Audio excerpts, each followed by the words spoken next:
ইউটিউবে আর মিথ্যে গসিপ নয়। সত্য খবর পেতে সাবস্ক্রাইব করুন স্টার গল্প।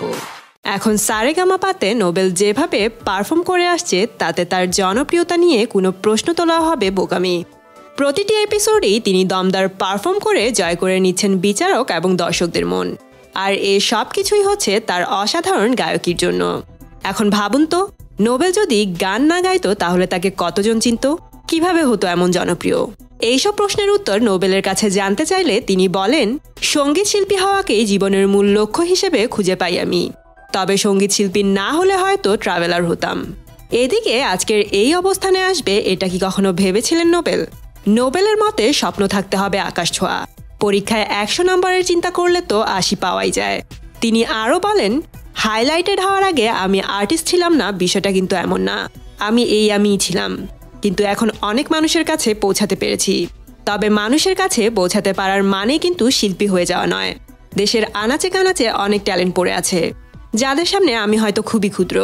নোবেলের এমন কথাই প্রমাণ করে সে শুধু ভালো গায়কই নয়, ভালো মনের মানুষও বটে। এখন প্রতিটা গায়কই তো কাউকে না কাউকে গুরু মানেন, তো নোবেলের গুরুকে?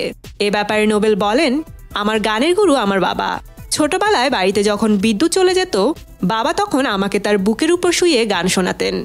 মান্না দে, জগজিৎ সিং, ওস্তাদ নিয়াদ মোহাম্মদ সহ আরও অনেকের ওই গানগুলো রক্তে মিশে গেছে।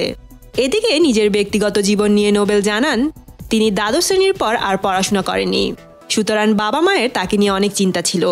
কিন্তু এখন নোবেলের এই জনপ্রিয়তার জন্য তার যে সকল আত্মীয় স্বজন তাকে নিয়ে সমালোচনা করত, তারাও নাকি এখন নোবেলকে তাদের ভাই ভাগ্নে ভাতিজা হিসেবে পরিচয় দেয়।